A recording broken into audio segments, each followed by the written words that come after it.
This episode of Capes and Lunatics is brought to you by Tweaked Audio. To get awesome headphones, go to tweakedaudio.com and use the coupon code Southgate to get 30% off, free shipping, and a lifetime warranty. Or you can get there through the link on our website, southgatemediagroup.com. This is Perich, and you're listening to the Capes and Lunatics podcast. This is Comics Illustrator Ron Friends, and you're listening to the Capes and Lunatics podcast.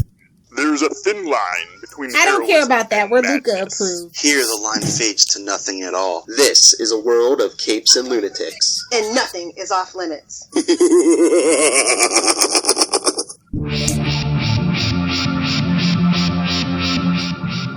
Wow, you must have had the full caffeinated tonight. Huh. Anyway, welcome back to the Capes and Lunatics, episode 192. You know what's coming. 196! 296, fool! Anyway, I am Phil. Joining me, as always, that fancy man from New Jersey, Charlie, the Professor Essa. And she who is 3/4 drunk, it is. Hey y'all, it's Will Hellfire. Look at her. Look at her. She's on booze. Look at her. What you see behind me is nothing. What's in the cup is what you should worry about. Oh. No more clear glasses for me, buddy. So pay no attention to the man. Pay no attention to the woman behind the cup. So this has been a week. Oh yeah. Armie Hammer's eating people. Look.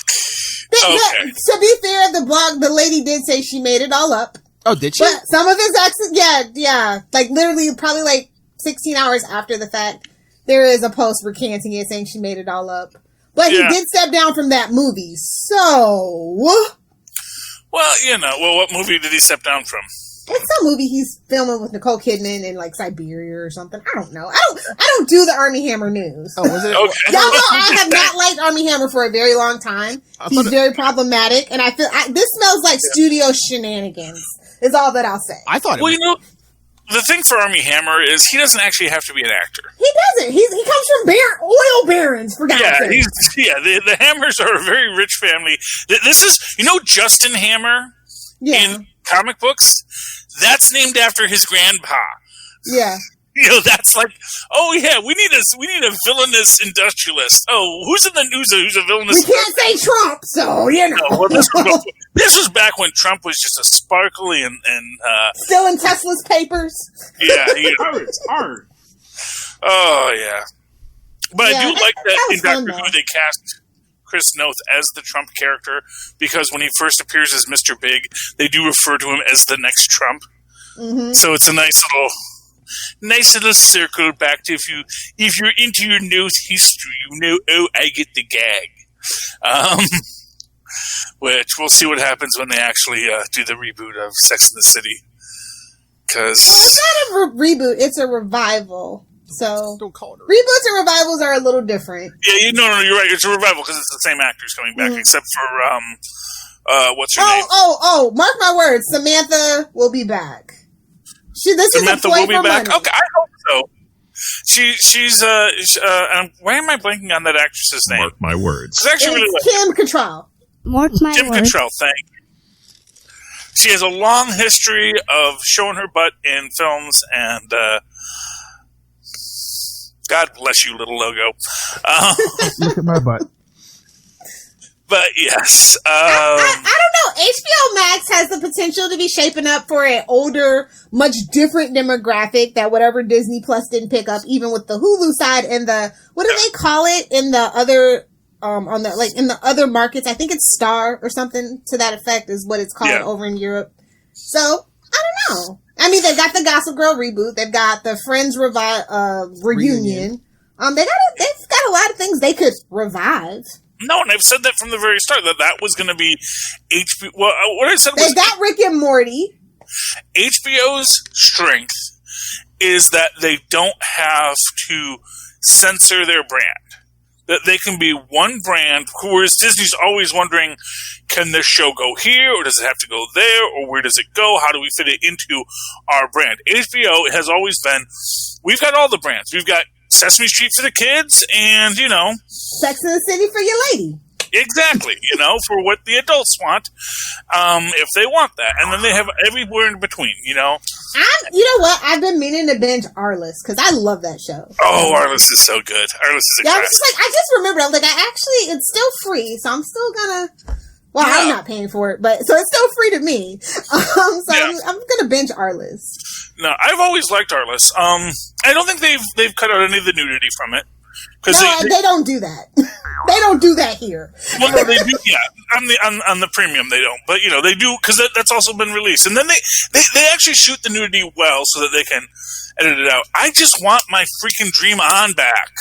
I'm so mad. Petition. They're clinging for likes, views, clicks, articles. They'll do it. They'll do it for $1. See, there you go. I have to refresh my memory of Dream On, but I should do that because it is such a great show. And it's just the back catalog is immense and varied and award winning. And then apparently there's some Sopranos prequel movie coming, and there's stuff to be looking forward to. That's not the Snyder cut. Lean away from the DC stuff. Just you got so much great stuff. You need to have DC figure out what they want to do first. That's the thing. It's like, I think DC's great if they could figure out what they want to do. They need to want to make money. It's like step 1 ? Step 2 ? Step 3 profit. Yeah, that's the thing. Ask your kid what they want to do when they grow up. I don't know. I want to be famous for not being famous. Thanks, Kim Kardashian. It's that situation right now. I understand that, but it's also just that, what, if they apply, like I say to my kids every day, if you apply yourself, you're going to do better in school. If you're getting A's on the tests, that means you can do the homework too. You just have to do homework. That. Homework is a political scam. We'll save that for Patreon, but homework is literally a political scam. Cut me, bro. I just want to bring this up because the whole tipping debate came up on Call Me Cat recently. And I just want to say, as noble as your no tipping rules are, you can't apply them in a world that is geared to tipping. Because all you're doing is profiting yourself and not actually striking a blow against the man. You're just hurting the people that are actually searching. Don't come in there the next time. They'll spit in your food. That's a thing for me because they had the. Has anyone watched Call Me Cat? It's actually quite good. It's based off of Miranda, a BBC import, which I loved. And really, if you like Fleabag, Miranda was which I do. Yes, Miranda was sort of the. I don't want to say family friendly because it's not, but it's sort of the sitcom version of Fleabag. Oh, okay. You had me at Fleabag. Fleabag is the gritty reboot. Miranda is the show that kind of inspired Fleabag. And this is the American version of Miranda with really good changes that really make it feel like a new show. Are they cultural changes or just changes to be different? No, it's like there's certain changes that they made that actually I think got a bit more influenced by Fleabag. So it kind of seems like, okay, what if we took Fleabag and Miranda, smashed them together, and put Blossom in it, and make that show? Oh, right. Now, what channel is that on? That's on Fox at 9 o'clock on Thursdays. Okay, I'm going to mark that on my calendar. Because I love Mayim. I'm a 90s kid, obviously. Blossom and Fresh Prince was the, back-to-back blog jam. So, and she did so amazing with the sitcom comeback with Big Bang Theory. So I definitely do want to support her. Yeah. It's just kind of a countdown to when good old Sheldon Cooper is going to show up. Yeah, Jim Parsons, he's going to make a cameo somewhere. Well, he's a producer, I think, on there. So yeah. Oh, really? That's interesting. I think so. Yeah. Bazinga! The man, that's where the money is. Everyone really, knows that. Truly. You put your name on in the back credits, and you get all that money for not even showing up. It's great. If you got money, being a producer is where it's at. Hopefully, he's making residuals off that Big Bang Theory. Of course he is. Yeah. was going to say, he can do whatever he wants at this point. Yeah, well, exactly. That's the thing. It's like, you eventually you make your money, and then you don't have to be an actor anymore. You can do it when you want to. It's like, wow, isn't it great that all these like great actors want to do these like small roles in these little things? Like, of course they can afford to now. Don't you guys watch Entourage? Hello, the story was right there for you. I was watching this crazy film on Tubi the other night called Candy, which is such a strange film. It is basically a Dadaist film about sexual politics in the 60s, and with whose protagonist is this kind of blank naif character, who is Candy, who's just sort of, moved about as she's moving through all these different, like the cultural repression of the 50s into fancy New York City 60s and just everywhere in between. And just, it's weird. It has John Astin as identical twin brothers, one of whom is super conservative and one of them who is basically Gomez. But like Gomez, if he was kind of a jerk. So it's Candy on Tubi. Watch it. It actually is not sexy at all. There's almost no nudity. All the sexual stuff. It's it's. So what he's saying is, you smoke a doobie, turn on Tubi. Yes. Did we just find Tubi's new slogan? Smoke a doobie. Turn on Tubi. You're welcome, Tubi. Wait, who bought Tubi? I don't know. Someone bought Tubi? Yeah, somebody bought Tubi at the beginning of last year. I can't remember who it was now. Okay, I don't remember either, but they haven't screwed it up yet, so good for them. I think they kind of know. Whoever is actually with Tubi is with Tubi. Just leave them alone. Charlie just enjoys their non-nude content. They've got a lot of non-nude content. I mean, like I said, that Henchman movie was actually really good. That dropped on Christmas Day. You really want to see more of those characters and those people. Oh, not sponsored, by the way. But if Tubi would like to sponsor us, we would welcome a sponsorship from Tubi. We're happy to be a part of the Tubi family if they are looking for children. Smash it. What? But hey, speaking of streaming content, Phil. Yes. Did you the big story. What I've been waiting for 12 minutes for. Yes. Hey. Chomping at the bit over here. All right. Spoil. See, Philip, we have to lean in. We have to give an appetizer. You can't just jump right in.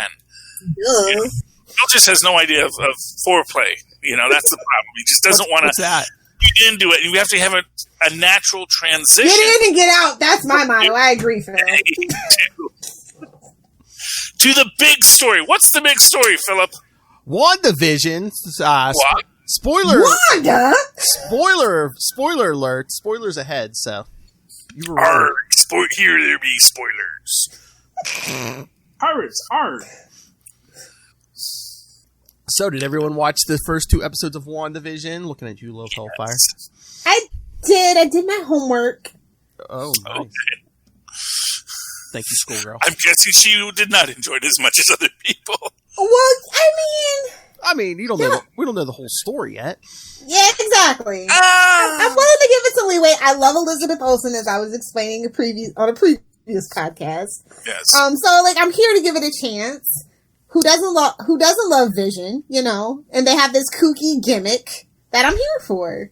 Yeah. It's just a little, I don't know, it's a little off kilter. Well, and that's the point. I get it. It's surrealistic. It reminds me of Candy. See? Tying it all back.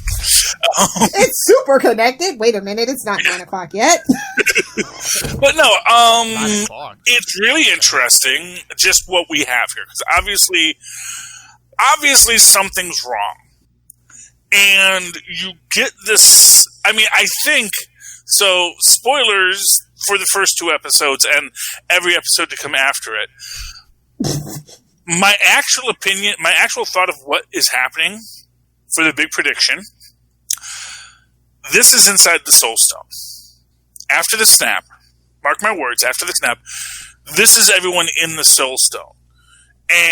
But because of course Wanda is in the Soul Stone and is of the reality, because she is powered by these things, she's able to create, and so she is the one keeping everyone in this alternate world. She is the one who has pulled everyone into this. Well, then why are we getting that voice who I think sounds like Hawkeye saying, Wanda, who's doing this to you? Yeah, well, I guess my theory is that whatever it is, she's doing it to herself. Like, she went into this. I mean, it could also be, and this is, so there's a few items. Oh, and you know, there's all these little Easter eggs, like the Strucker Band watches in season 2. Plot twist, it's Magneto who did it. Yeah, they could do pulling Magneto. I don't know. I actually misheard it the first time when they were talking about the toaster in the first episode, and I thought they said Star Industries. No, Stark. Yes, I had to go back and re-listen to it. Said, yeah, they said Stark. Still couldn't see the logo clearly, but of course, if it had been Elias Starr, yeah, that gives our quantum realm connection. But Stark, I think, is adequate, and we do see the helicopter with the Iron Man colors that was ramming itself against the windows. Yeah, but did that have a sword logo on it? It did have a sword logo. Everything has a sword logo, including the beekeeper. Oh, did he have a logo? Yeah. He did have a sword logo on his back, and we can see... That's not AIM? Well, it's AIM, it's Hydra, it's sword, it's two sides of the same coin. Ooh. This is what we're getting at, is cut off one head, two more will rise and take its place. We already know the Skrulls seem to have Nick Fury in Tahiti on the sword station that we think is supposed to be sword. Secret invasion. Exactly. Like I said, they're not nice. The Skrulls are not nice people. The Kree are arguably worse in this universe, but the Skrulls still aren't good people. Just because they were an oppressed people doesn't mean they're not going to be just as bad as the oppressors when they rise up. Well, I see Deep Space Nine if you don't believe me. I think it's clear whoever has them wants their babies. Well, no, not necessarily. Well, they keep first 2 episodes they kept mentioning kids, and then she ends up pregnant at the end of the second one. Yes. Now the other possibility is that, of course, this is the thing, because there is this idea: why did you come here? Which suggests that she went somewhere, arguably to get Vision. Well, I was going to say, what if she, not knowing who AIM or whoever is, went to someone for help rebuilding Vision and got trapped in this thing? Well, I mean, anything's possible, although I think there are clues in the end credit sequence, which ran insanely long for an end credit sequence, which tells me, because at first, well, there has to be an end, there has to be like, you know, a little pop-up at the end. It's like 5 minutes, yeah. Yeah, and there wasn't. But what I realized is there are several things. One is the interlocking rings, their wedding rings. They're interlocking, which looks a little like that half-twisted Mobius strip that Stark uses to explain time travel in Avengers Endgame. So I think this is definitely something dealing with the quantum realm, which I've suggested because it did look like that when Monica... tentacles? You promise? Yes. Oh. Because we do see that when Monica Rambeau, who here is called Geraldine for some reason, gets thrown out of this universe, it seems to be coming out of a quantum tunnel. Well, I mean, Agatha Harkness thinks her name is Agnes. Well, yeah. Well, if that is who that is. I think that was a clue when they're just trapped in a Mandela cycle. It's fine. Yeah. Well, Agatha, Agnes, you can play with it. There's a drop. Actually, who I think could be Agatha Harkness is the mom from that 70s show. Oh, yeah. Because her husband, honestly, my honest opinion is there's a very strong part of me that feels her husband, Mr. Hart, is Mephisto. Ooh. Just the part where he says, "I don't like when my wife's head spins around." Maybe this is how they're going to get us back to maybe a reintegration of Hellstrom into this. I don't know, but we'll see. I mean, I was looking it up. I mean, the first name didn't match, but Hart. I mean, well, or it could be Harkness. Yeah. Well, no. There were Harts in the Marvel universe. Jack of Hearts. His real last name was Hart. Jack Hart, who was the son of Philip Hart, a brilliant scientist who created... Yeah. You know how Marvel loves their brilliant scientists. I remember Jack of Hearts. I was certain that he was going to be the Red Hulk, but he was not. Who invented the zero fluid. Shut up, Will. Yes, he had zero fluid all throughout him, which looked like, when the Red Hulk got bled and had that glowing yellow blood. I said, oh, well, that's what Jack of Hearts had, So that didn't work out. I don't know. I do like this show as like the foundation and cornerstone of quote unquote Phase 4 though. I think it makes perfect sense watching it now. Yeah. I was kind of iffy about it. Well, and like I said, I like how there is this time shift, and again, that idea of time, where we start with a 50s sitcom and then we go to a 60s sitcom with the cartoon opening, like, Bewitched or I Dream of Jeannie. Leading into whatever our 70s sitcom. And actually, when we go into that scene at the end of the second episode, you do hear something that sounds a bit like the Mary Tyler Moore theme. And they're telling us we're going to make it after all. We're going to make it after all, yes. That's the hope, obviously. But, it's because like the only channels that come in on my TV when I'm doing broadcast are Decades, which is just a bunch of old TV shows. I've become very well versed in the tropes of certain points in television history about how you tell a story. I mean, just the boss comes over for dinner tonight, and no one knows. But I just, yes, I was gonna say, with the boss in the first episode and then the talent show in episode 2, it seems like they're being tested in both episodes. It's like, oh, let's see what you can do.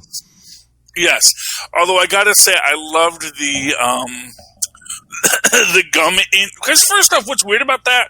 I gummed up the is water. I get the idea that Vision doesn't eat.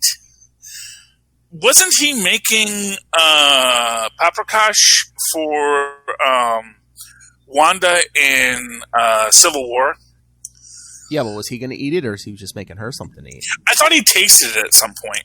I want to say I saw that they showed him tasting it. Although, as he points out, it's just for masticatory purposes. So he can taste, but he can't I don't do that. Although, in all honesty, that's a weird problem for him to not be able to eat. Now, or was that really gum, though, too? Well, I mean, what is real in this? I mean, there's even the implication in this that Vision isn't real in this. Yeah. Because when Vision, when the husband is choking, Wanda has to tell Vision to do something to save him. Or it's just like his brain or his program. Like if she's like stuck in some VR thing. I mean, because his body was his kind of destroyed and And of course, that is the real thing about this is we do see that we are looking in on this program playing out. Mm-hmm. We can see that clearly. Wanda and Vision are in this reality, but someone is watching them. And there's also within this question of why are they in here, and is it because, as they say, the computational forms. What is the purpose of the computational forms? And it's an interesting play on words in the sense that they are computational forms, suggesting these are paper forms that we have computations on, but also could be we are creating forms within this computer matrix from, this could also be something with the framework.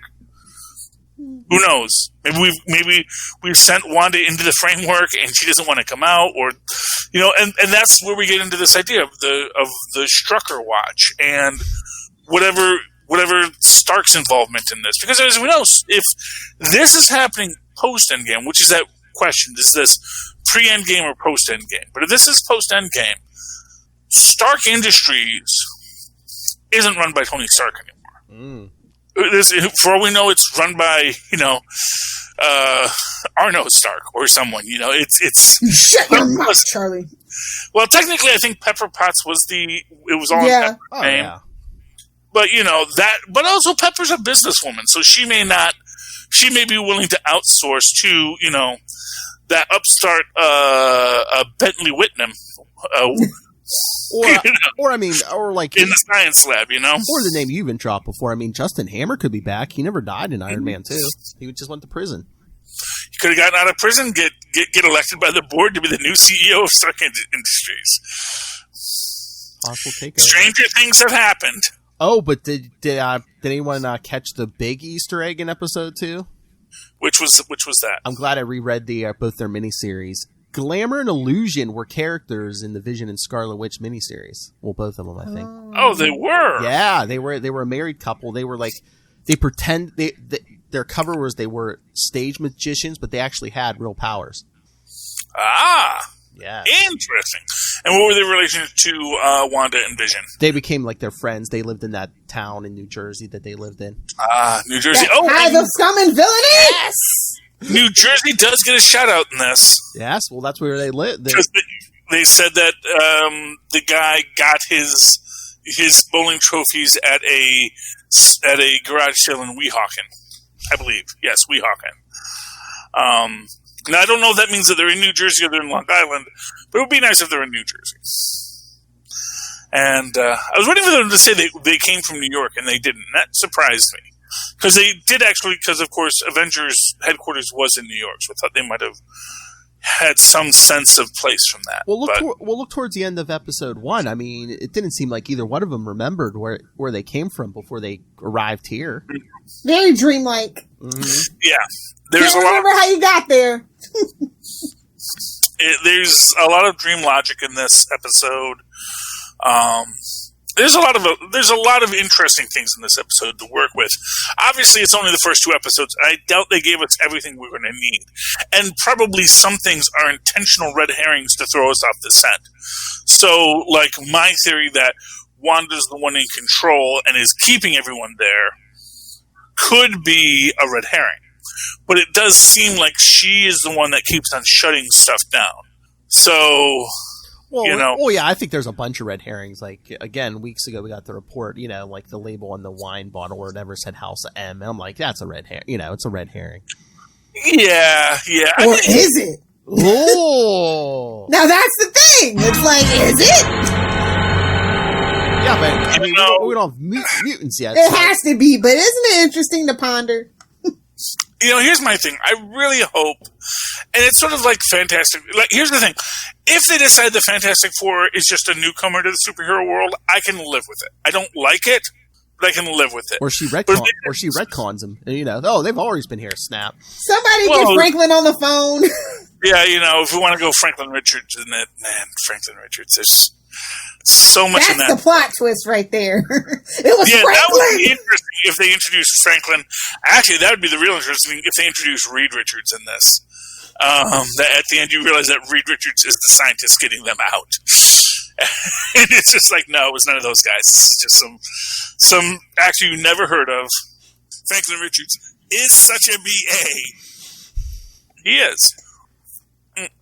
But I mean, that voice that seems to come to Wanda, did that sound like Hawkeye to anybody? That's what I thought it was. I mean, I couldn't really recognize the voice. Yeah, it was hard, but... it was... Jeremy Renner's very distinctive, though, so... Yeah, but it's Gar. I mean, I know he doesn't get a lot of screen time in the MCU, but for us, Jeremy Renner fans... If you're a fan, you might have recognized him, so... I mean, I'm more fascinated by the couple that is in the... This is my thing. I'm more fascinated by the commercials. Yeah.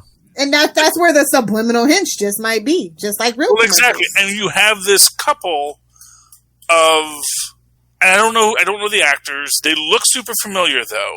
Part of me wants to say they look like, what's her name? Dottie. Like the woman looks a bit like Dottie Underwood, but I don't think it's the same actress. But from Agent Carter. Well, the woman in charge of the like the neighborhood, whatever. I mean, what was her name? Dot? Yeah, well, there we go. But no, I mean, the woman in the commercial, because it's the same couple. The same couple in both commercials. And it is about, this... Although it's interesting, in the first one, it's an announcer and a housewife. Mm-hmm. And then in the second one, it's a man about town and his lady. Mm-hmm. So there's clearly something going on with that relationship dynamic too. And what about the? It's like at the end of both episodes, looks like someone's watching this whole thing on a TV screen. Well, exactly, yeah. I mean, obviously, someone is. A Black Mirror? Did you say? Okay. What's a very real possibility is that, it's not so much that Wanda is keeping everyone there, but that she realizes she found Vision, but he can't come back yet because he's not whole.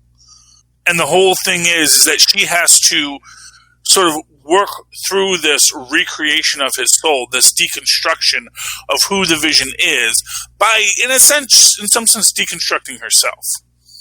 And they work together to get to that point where, as we see in the trailers, when they say, this is our home, we have to defend it. And they say that a couple times, this is our home now. Which leads to believe that at least from Wanda's perspective, we have to stay here.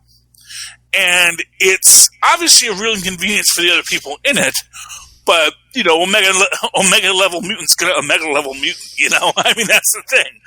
It's like, no, I need to do this with reality now. If and you can't leave because you know too much. Well, yeah. Whether they're prisoners or it's Wanda's doing it, I think they sent Monica Rambeau in and somehow she, now she forgets who she is, yeah.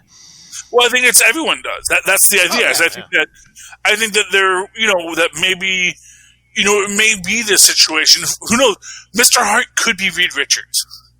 It's a possibility, man. I don't know if it's like an advanced computer program. If so, some of these characters may be like parts of the program. Because like when he goes to work in the first episode, they're like, boy, your computational skill or speed is, they're talking about his and what do we do? Oh, we like a walking computer. He says, no, what are you talking about? I am a carbon-based life form just the same as you. So that's what you say. I almost feel like they're being tested. If Vision's gonna be hooked to the computer, what can he do? And yeah. But like I said, I get the feeling that there's Wanda's insistence on this being their home. I think cannot be short-sold. I think you have to recognize that she is saying, this is our home. This is where we need to be right now. And I think that is not a red herring. I think a lot of other things are. And it may not be that Wanda meant to hold everyone here, but she may also be obliged to. We do see it a couple times where her mind starts to, like even in that first episode when she's lifting everything and nothing's going right, which is also an interesting aspect of it because on one level, we see her create matter in this world when she creates the rings and things like that.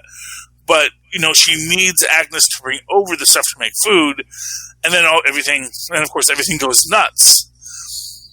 Almost as if there are rules to this creation. A dream logic that she has to follow while she's in here. Like breakfast for dinner. How European. Breakfast for dinner. What's more European than that? I don't know if that's European at all, but, It's nice to see you. Guess who? That's how Sokovians greet each other. We just accept that. We are from France. My wife is European. We are from France, which I think is what that's a reference to, that idea that, no matter how outlandish you are, if you just tell, she's Americans. She's a foreigner, yes. Yes. Which is actually an interesting thing, because that was actually in I Love Lucy today, where there's a Frenchman who's gets himself into a duel with Ricky, and he says, "I thought all the Americans would back down if you threatened them to a duel." He says, "Oh, you think I am American? I guess it is my Brooklyn accent confused you." So it was cute. I like I Love Lucy. Everybody, well, not everybody. Most people love I Love Lucy. Very iconic.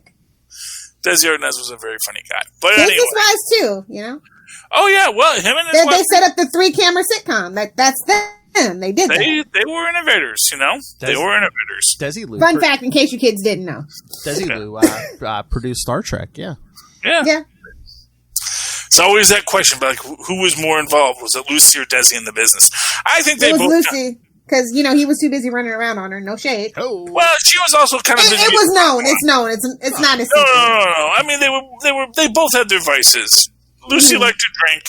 Desi liked to do the other thing. And, you know. Yeah, she liked to push her weight around. Yes. As a woman at that time, she had it, she used it. Well, sometimes she was good at what she did, you know, much like Wanda Maximoff. Yeah. I definitely think there's a reason why they're choosing these allusions to the certain sitcoms and things that they're choosing. So yeah, and you know it would make sense because obviously you know when Lucy goes to color, that's where she has the kids, and that's what we're going to get next. Because we know the kids are coming in the next episode, but we also, and again, we see that, and this is where I think Wanda's control over the situation is important because we see at the end of episode 2, she rewinds the situation. She rewinds it when it seems like, she sees the beekeeper. Everything's going to break down. She rewinds it back to that point so that she can redo. So did she think the beekeeper was going to pull them out, or she just didn't want to remember whatever the beekeeper represented? I get the feeling, although again, there is an interesting thing because he's a beekeeper, yes. He's also surrounded by some kind of buzzing insect that may or may not be bees. And if we go into that idea of the Lord of the Flies... No, it's cicadas. It's always cicadas. Yes, but the idea is, you know, these insects swimming around him could imply that there is like this... And when we get to this idea of the multiverse of madness and the idea of other realms... But if you want to keep with just the symbolism of bees, it stands for personal power in discovering new destinations. So it could be very on the nose as well. It could be, but she clearly pushes the beekeeper back, pushes that reality away from what she wants, which makes me think that she is trying to accomplish something here. She needs to make Vision whole. We need more, Disney. And, well, of course. Oh, don't worry. They're going to give it to you. Yeah. You know, that's the thing. It's You're like, welcome. When you think about something like this, there's a whole story that's going to unfold. There's a whole thing that we're going to see. But in the moment, we have Wanda and Vision here, and we have to see where they're going from where they are. And with Wanda controlling that moment, it tells you Wanda has more control than people think. Why she has that control and why she's using it in this way is the question. Where they really are, I mean, again, when we look at the end credits scene with those layers of blue and red and green, again, it has that quantum tunnel vibe to it. It also has the idea of and this I think is maybe even part of what they're building here.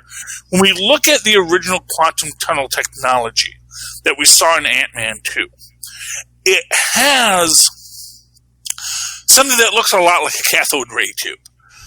If you've ever played with a cathode ray tube and the way that the colors are formed on them and the way that static works, you can see those layers in it in a color TV tube.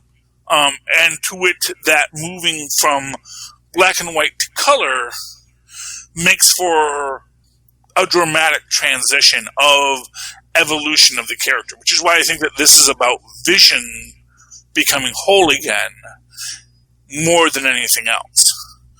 Because it's like, I'm pushing us back because now we just had our breakthrough. I'm pregnant. That tells me we are moving to the future. And we have now built enough of a relationship that Vision is real enough that we can conceive this body. And for what it's worth, I get the feeling maybe that's going to be one of these things we'll see later on, that as Vision becomes more human, maybe he is going to eat something without consequence. That's going to be the thing, because now we know that he is fully human, because, as we know, he ate the paprikash. And that's how the arc goes. Yeah, that was Jim Hammond actually could eat because he actually, in his original designs, he actually was supposed to have all of the parts that a human would have and be able to process through. Which, again, looking at Vision, shows that evolution when we go from the twin beds to the single bed. Scandalous! How dare they? Oh yeah, well, I'm looking up a bunch of spoilers now online. Yeah, I was saying because episode 2 it happened where they're saying it's really it makes sense because couples never shared the same bed until Darren and Samantha did it in Bewitched. So. Yeah, which actually is not true because Desi and Lucy actually shared the same bed too. And that's how they got a baby, duh. Yeah, no, little Ricky. But here it says non-married couples because technically they weren't married at the beginning of episode 2.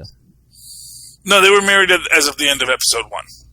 Because at the end of episode 1, that's where they say, we're an unusual couple. We did this, and then they create the rings. Oh, I just saw this like 5 minutes ago. So then she creates the rings, and then she says, do you, good, you're married, kiss her. And it's saying another sitcom-y thing that, whenever reality started to crack, a character would say, damn, which was against whatever TV rules they had in the 1950s and therefore breaks the immersion. Vision's boss yells it at dinner in the first episode, and Vision says it when there's that outside noise. Well, there we go. Or it could be like an actual dam, as in plug that dam. The reality seeping in. Boom. Or it's a reference that they're in hell with Mephisto. Because Mephisto's the big bad. They're damned! They're damned to hell! They blew it up! They do, and they're damned they if they blew it up! I'm seeing a lot of deep dive stuff here. I guess no one saw the name on the milk. I didn't. Bova milk. Oh, that's the name of the cow that nursed Wanda in the High Evolutionaries Tower. And stuff like that, I don't think we're going to get High Evolutionary in this. I don't know. We got a Herb. Who is Herb? Herbert Wyndham, the High Evolutionary. Oh, you mean the guy that got fired? I think. Yeah. One of them was the guy with the big mustache. I think the guy with one of them was named. I remember one of them was named Herb. Yeah. Yeah. Don't forget High Evolutionary. No, his actress's husband was named Herb. Was it? The husband we never see. Maybe we are going to get some High Evolutionary shenanigans in this. You see, this is what's interesting with Marvel. They know we're nerds, and they're just going to throw a bunch of breadcrumbs, and they don't care if we wander off on our own for an hour. They go ahead, go wander, nerds. We're going to tell our story, but you go have fun on your treasure hunt. It's like we're going to look for Easter eggs. Yeah. And this is at least the second place I've seen this. People keep saying they can see in the animated intro like an image of Grim Reaper's helmet. Oh, you mean Simon Williams, his brother? Yeah, I guess. But I'm like, well, how would that make sense here? I mean, they haven't even introduced Simon Williams, and this Vision it does not based on the brain patterns. That's why I've this second place I've seen. Unless we're going to suggest that Jarvis was actually based on Simon Williams, which is yeah. I actually had this old actor friend of mine. That's why I came up with the idea of Jarvis. That's why he doesn't look like that's why he's not the same Jarvis as in the TV show, because it's actually a completely different Jarvis, played by John Barrowman. I don't know, or I forget who they wanted to play Wonder Man in this. It wasn't John Barrowman. Oh, wasn't it? What's his face? Nathan Fillion. Yeah, Nathan Fillion. Didn't they want him for Simon Williams? Yeah. Yeah, that was what they were going to say, and they have the posters for that. So, which is weird because he wasn't an actor until he became Wonder Man. So it's like weird. It was like he was an industrialist, but now there's that's timey-wimey stuff with the MCU. If that's the thing about the MCU, if you're looking for it to make sense according to what you know in the comic books, you're an idiot because nothing is going to follow what was written in the comic books. This is the Lou Ferrigno Hulk rule. It doesn't have to be like the comics. It just has to be an interesting story. And simple, stupid. We can throw in some Easter eggs if you want, but we just want to tell a good story. This, I think, is, where DC hits its wall. They forget to tell a good story, and they get more worried about the Easter eggs than they are about the story. And Easter eggs are great. We love their Easter eggs. They're delicious. You can make them into deviled eggs, another Mephisto reference. But the devil's in the details. The devil is in more than just the details. Keep him away from the devil, you know. Also, podcast so shameless. Yes, plug. But yeah, I mean that's the thing. I think is that just keep him away from Spider-Man. Who dare? You don't want him reunited with Uncle Mephisto. Ben? Oh, Mephisto. That's it's sort of the thing. I don't know why Mephisto would be that interested in Spider-Man. He already has it. So, and honestly, that any of the superheroes get to go to Valhalla, except for Thor's like the only guy that's going to get to Valhalla. Maybe Captain America. Tony Stark is 80% of his soul is already Mephisto. Let's be honest, it's true. These are people who punch people for a living. Even if they're doing it for the greater good, they're still actually, they're not Steven Universe in it. They're not sitting down and talking through our problems, Baron Strucker, maybe we should just talk about why you want to take over the world and be a Nazi. No, that doesn't work either. See, that's the problem. But that's why you have to be Captain America. Because it's like, I'm only punching you because you won't talk, and we're in this spot, and I have to do something. Because I'm freaking Captain America, and you just keep on insisting on being a Nazi. And watch your language. Don't say damn. That pulls us out of the framework. Oh, there you go. Nice. Yeah, there's going to be some framework technology, and then again, that's the thing you have to remember.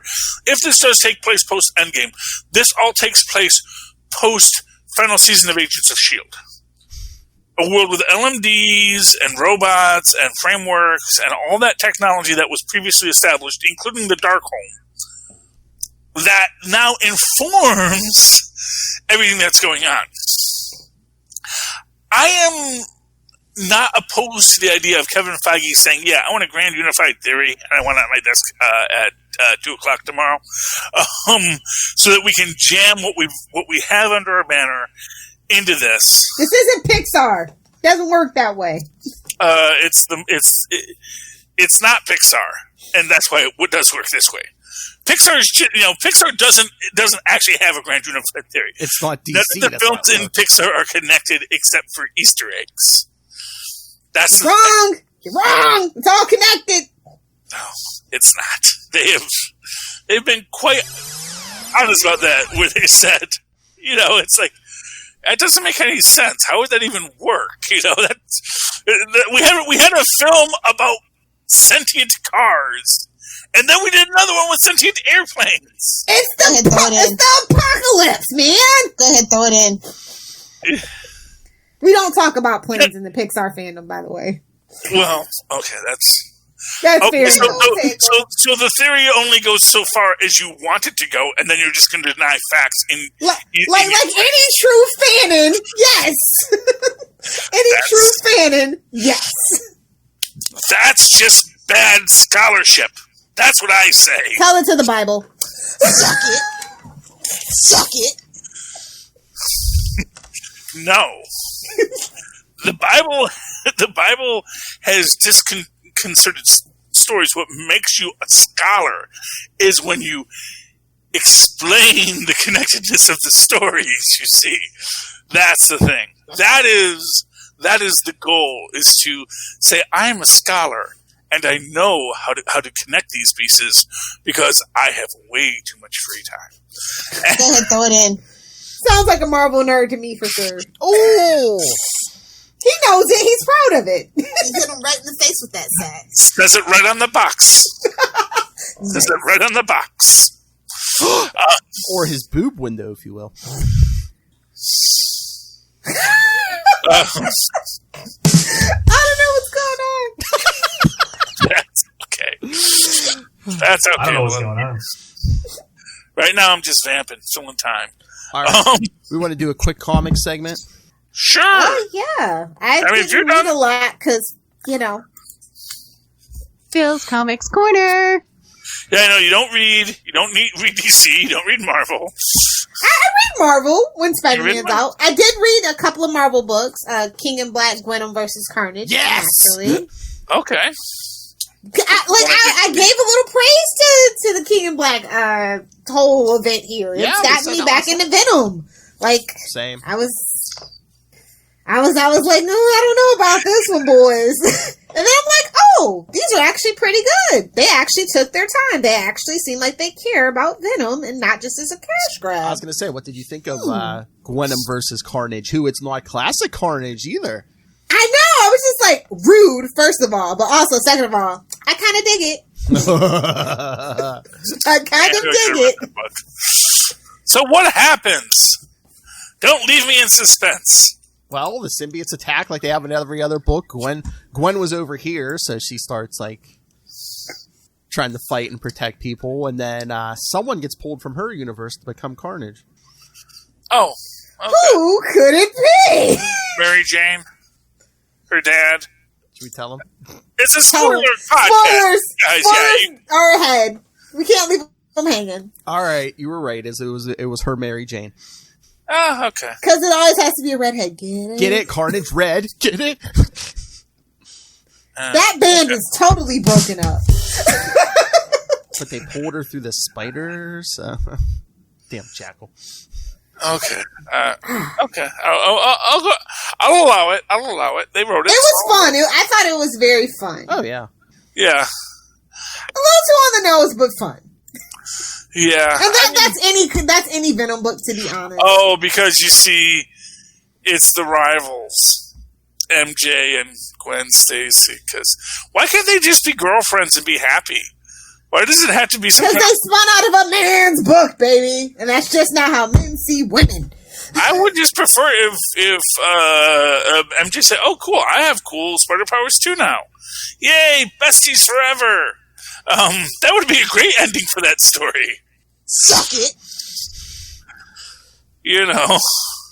I don't know why I have crazy spider powers, but apparently I do. But maybe that's how they're going. Didn't you used to date a guy named Peter? He was radioactive, you know. Did MJ even date Peter in this universe? Did Gwen even date Peter in this universe? I mean, they were like friends, but did anyone actually date Peter? Was Peter? It's like when all Superman's female friends have breast cancer. You know, the X-ray vision. Yeah, but I'm just saying, is it just me or does the Gwen Stacy universe Peter actually have a girlfriend? Because I know she was best buds with Peter. I mean, I think he died pretty young. I mean, yeah, exactly. That's what I'm trying to say. It kind of seems like he was a science nerd who died. I don't see any kind of rivalry between anyone in this because it's not like they're fighting over Peter unless they the rivalry was implied. No, Mary Jane and Gwen are in the same band, and she's always getting on Gwen's case about you're late for practice or this or that. Oh, but they honestly should just shut up and kiss. To be fair, but well, maybe that's Marvel's not ready for that. So I don't know. Marvel's not ready for that conversation. When M. Jarnage. A kiss, I think that could work. And then they have a little baby toxin together. Everybody wins! Baby toxin gamer. I don't know who that is. Yes, Tristan. An unrelated person. But yeah, I liked the artwork. I thought it was fun. It was a fun story. And I don't know. I could go for round 2, but as long as it's the one shot. Just keep it simple. Yeah. Let's keep it simple, stupid. Hey, you want to talk about an interesting King in Black book? Oh, no. Man. So there are 2 King in Black books, but one I know none of you read.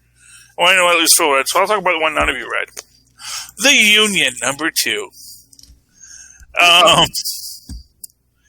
This emphasizes the basic problem when you want to invade a planet that no one ever really talks about. That if you want to invade a planet, you actually need enough people to actually populate a planet. And, there's maybe 1 million, 2 million, maybe 1 billion symbiotes. There's 8 billion people on the planet. And so outside of New York, the symbiotes have kind of said, I don't know, send a couple dragons to the UK and, just see what you can do. So basically, while the whole world is in chaos, we do get this nice thing. We get some soldiers, after Britannia, Britain's greatest superhero, who we introduced last issue, and you never heard of, because, I want to see that there was like some Alan Moore book, like 20 years ago, that was all about Britannia, but I know there's not going to be such a thing. It's weird. So basically, they have to deal with, one of their people gets symbiote turned, the one with the sonic powers, which is weird because I would think that would be a problem for them, but I guess not. They make the point that the symbiotes are taking over superhumans for reasons. They defeat it, and, Britain mourns. And there's actually a great Brexit thing here, which is that basically the reason the Union had to be formed was because England would no longer be protected by the superhero European Defense Group, which is it's part of the Eurozone. So now that Britain's out of it, they don't have that, and they don't have that superhero team anymore, so they had to create one. It's weird.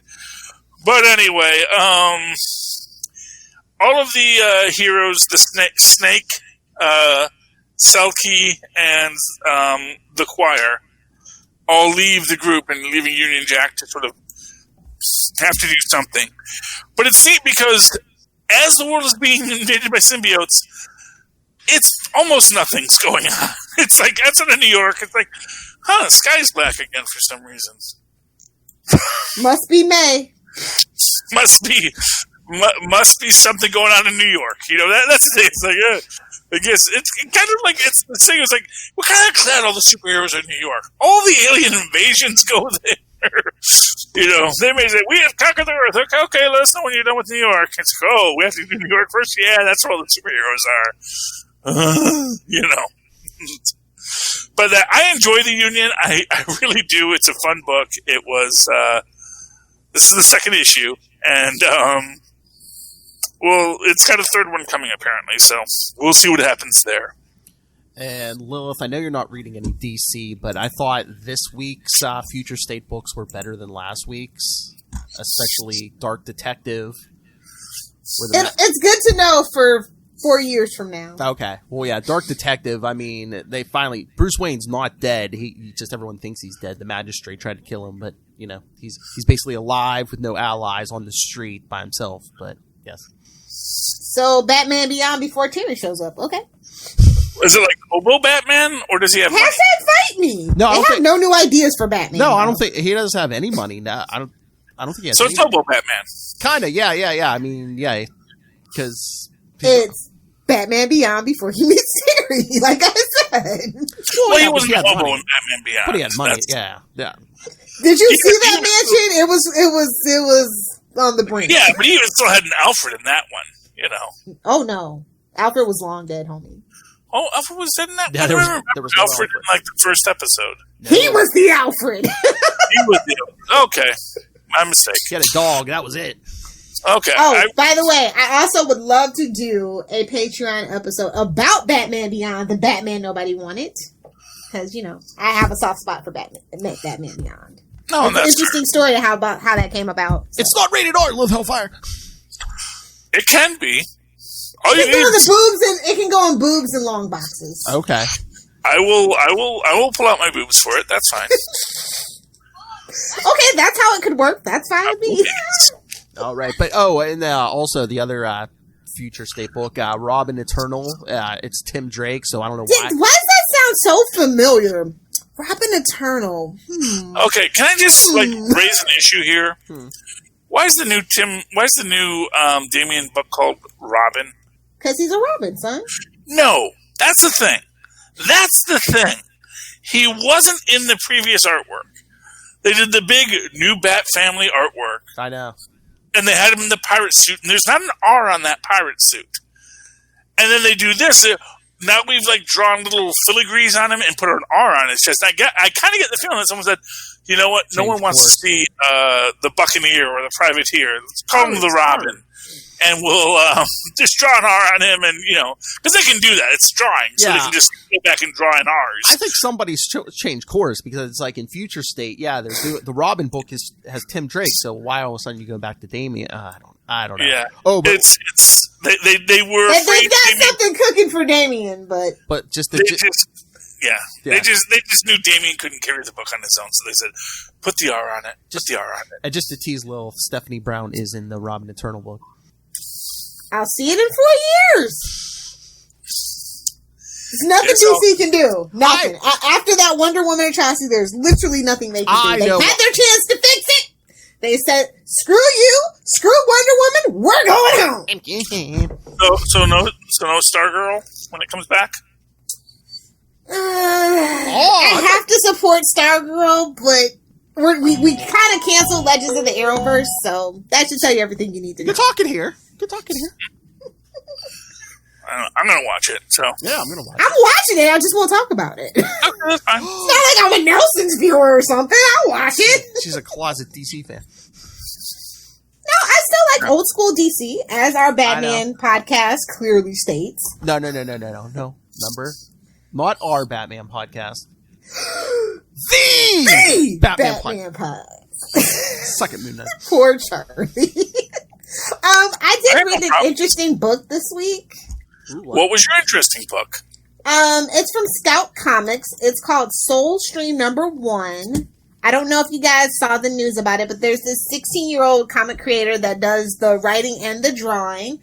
And it's basically about these two kids that get lost in a mirror universe. Okay. It's very Steven Universe, very Gravity Falls-esque. So I think that might be in your wheelhouse, Charlie. That does sound nice. That does sound like stuff I like. I believe they're siblings. Let me double check. Did you read the book? No, I did. I skimmed through it because it was like at the back of the pile, So I think you bought too many books this week, Lilith. I bought back issues, and I was reading the back issues that I haven't read in a long time. That I actually have floppies for now that I'm super excited about. Very the one nice thing about, giving up pretty much most new comics, you got plenty of money for those dollar bin books. Plenty. Oh, I remember. I have so many I have not read. So many books from the Golden Age and like just weird covers where it says, yes, give me that book for $5 on the cover. That's crazy. That's $1 now. Yeah. I've been really getting into finding the Wizard magazine still in the bag, so stuff like that. Ooh. Don't pay extra for the bag, Lilith. Never. It's $1. Okay. My guy's back issues are $1, yeah. Okay, well that's fine. I'm just gonna say it's like it's nice if it's in the bag, but like don't pay extra for that. No, it's sealed. It has never been opened. No, it most of the time, most Wizard stuff, why you wanted it in the bag is because they came with limited edition cards and stuff like that. So okay. But yeah, I thought the artwork was really cute, but like I'm not a Steven Universe fan, but I thought somebody out there might like it, and it's so nice to see somebody so young and so passionate, like actually Scout Comics gave them a chance and put it in the imprint. He's a shooter. Exactly. You never know. We need more. It's very positive and light and funny, and I feel like the comic book universe needs that. So I just wanted to shout out Scout Comics for giving that kid a chance, and it seems cute, and it seems like it'll find an audience. But people have to find Scout Comics first. No shade. I like Scout Comics, but very hard to find. Nice. So yeah. Carry on with your big two nonsense.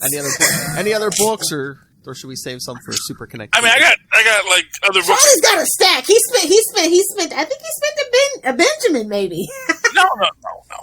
It was a light week for me too. It was a light week, yeah. It was a big comic book week for Marvel.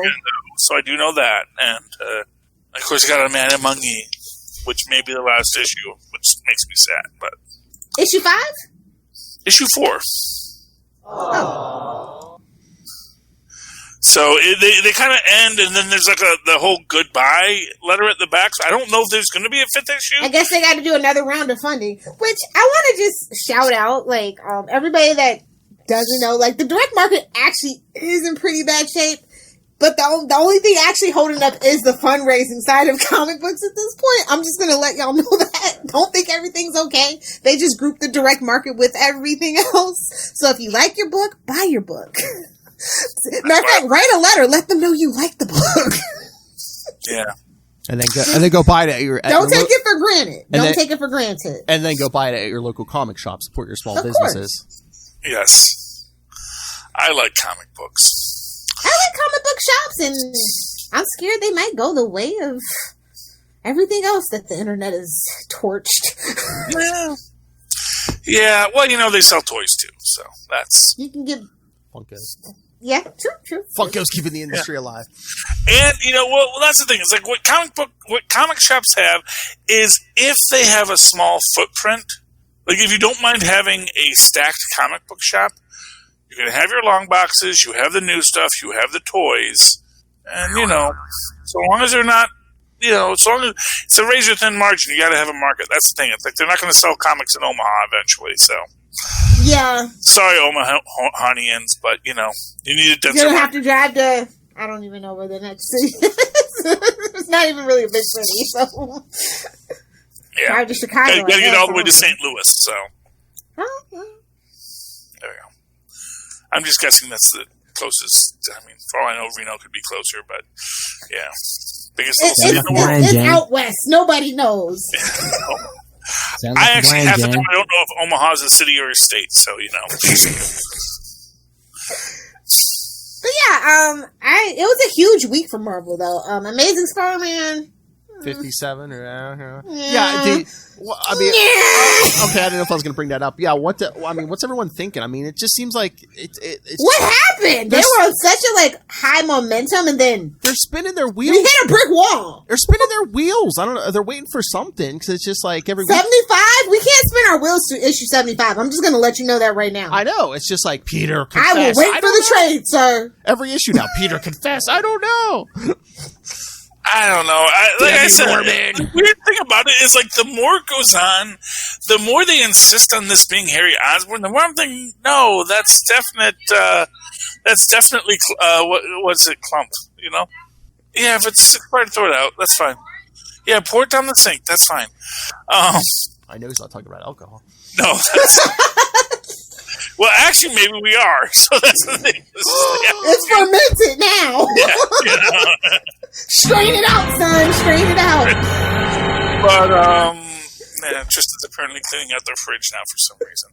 But maybe looking for some money. Yeah, I mean that's the thing. I kind of feel like this is Clum. It's like everything about it just makes me think.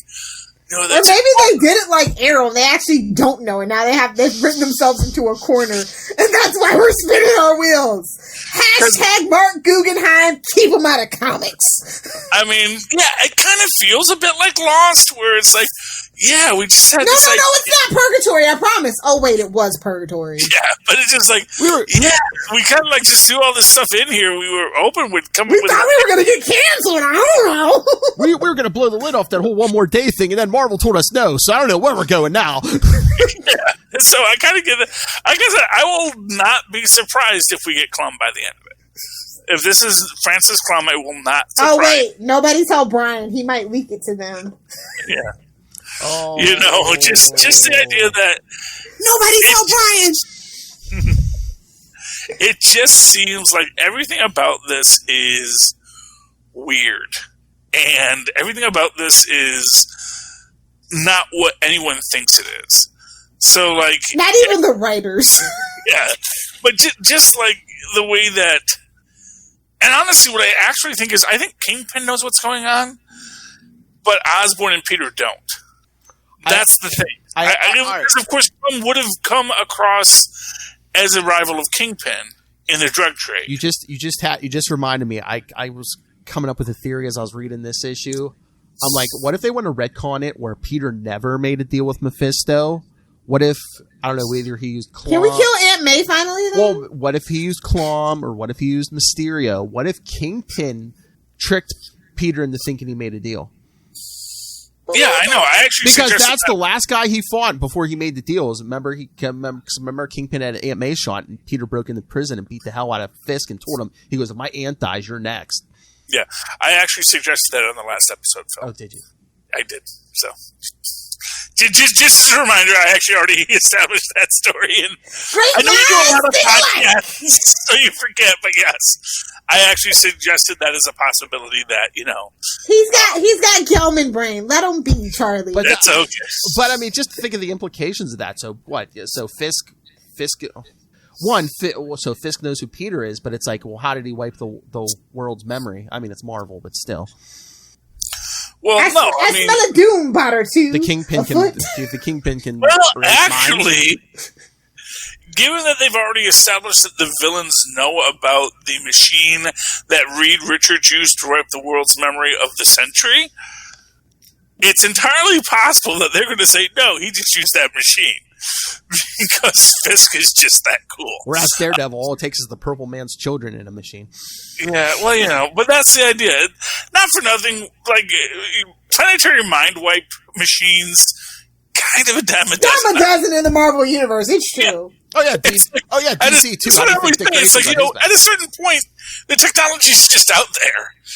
It's like, you don't need to build an Iron Man suit, because there's Iron Man suits, so get the aftermarket one. That's they sell them. Get that Hammer one. I'll take one Hulkbuster, please. Yes, Veronica. It's a little expensive. Don't get me wrong. It's not like it's cheap, but Kingpin's got money. He's got money to spare. Heck, he started his own TV station, so he's got money. Yeah, he's the mayor of New York. number one. You got to be rich to be the mayor of New York. It's a trend.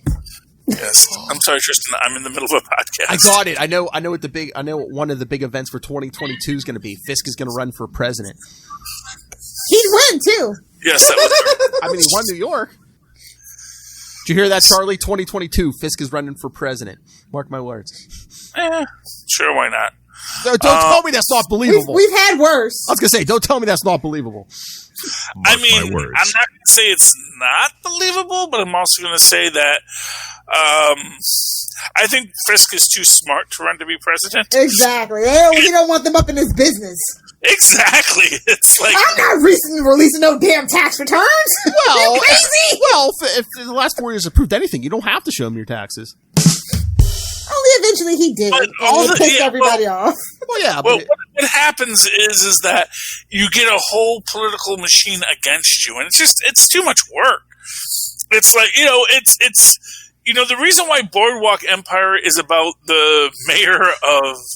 Actually, he's not even the mayor. He's just the party boss of Atlantic City. He was just the behind the scenes. Exactly. That's where the money is. It's like, no, I don't want to be in charge of stuff. That sounds like I'd get in trouble really quickly because I do a lot of criminal things. So, like, a guy like Wilson Fisk is like, running for mayor, it was kind of a lark, I enjoyed it, but at least it's my city, so I was just trying to sell a book and get ratings on my TV show. Exactly. Yeah, but at the same time, it's this idea that, when a guy like Norman Osborn gets put in charge of Hammer, because it wasn't Shield, it was Hammer. It invites a lot of criticism that eventually ends poorly. Because you know that they're not going to let him sit in charge of that, especially if you're a known supervillain. But being mayor of New York City, does anyone care? You kind of descend into supervillainy eventually. Exactly.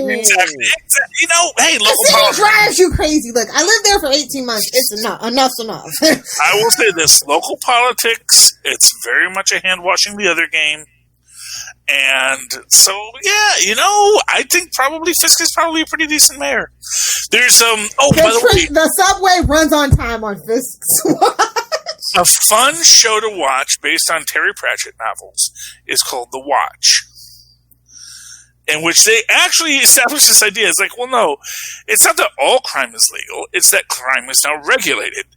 So if you're in the Thieves Guild, you can steal, but you have to leave a receipt. And so you have to stay within your quota, and so now crime has actually dropped dramatically. Too much work. Exactly.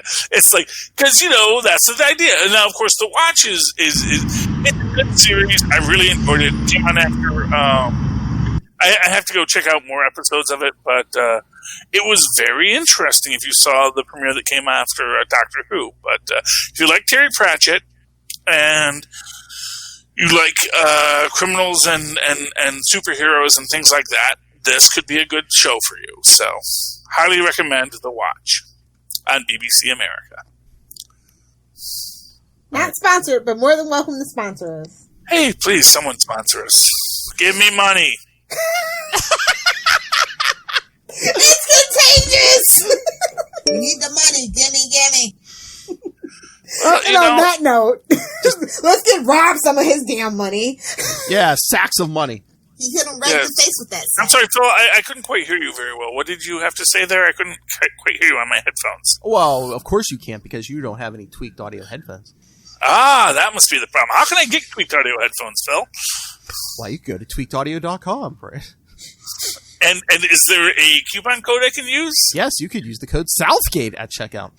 Wow, that would save me money. Is there any place else I can use the coupon code Southgate? Well, I'm glad you asked. I don't know. Do you want to help Michelle Grace solve a crime? Well, I would love to do that. How can I help? Then you can hunt and kill her. Ooh, I love hunting killers. Phil, bring up the rear, sir. Anyway, use the code Southgate for both of those, and then go pick up Pod Life the book, Volume 1, now in digital and paperback. Learn about the ins and outs of podcasting and the behind-the-scenes stories from the best and brightest in podcasting, and Rob Southgate. Thank you. Him too. Gotta keep Gelman safe. I'll do it. Thank you, Reach. And you can grab that on Amazon and so much more. And when you do, use the code for Southgate Media Group right down there in the show notes.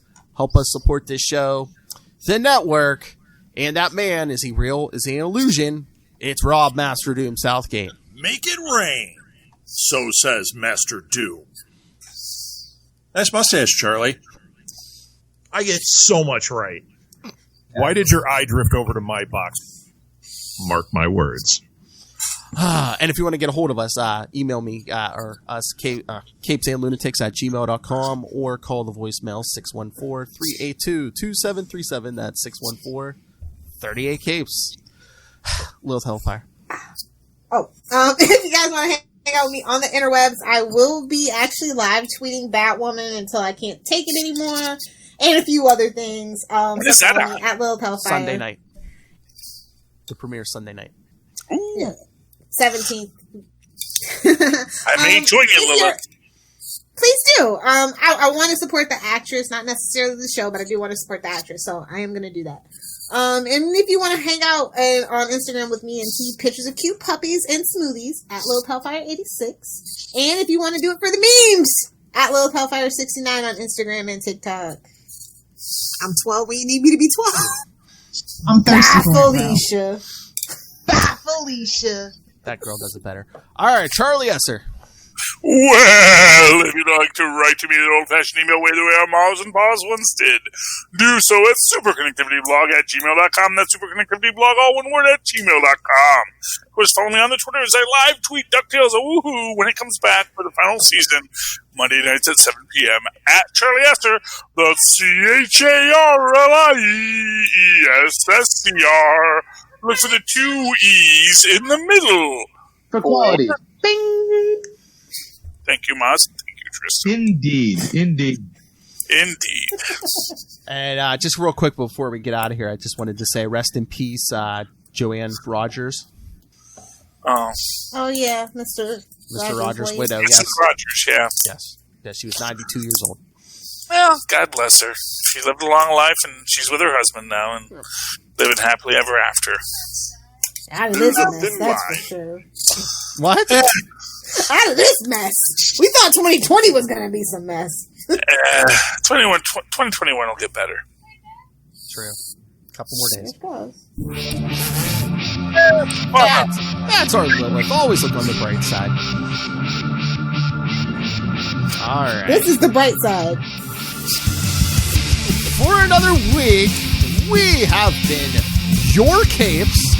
Ampersand. Lunatics. Yeah. Nailed it. The roof has been raised. And it's on fire. We don't need no water. Let the villain farmer burn. Don't shake your head, little Hellfire. You're here voluntarily. I'm the lunatic. Everybody knows that. Where's the cave? I'm just glad to super connect you. Episode 200 coming soon. Call me Bendis. Bring me the head of Bendis. Gimme.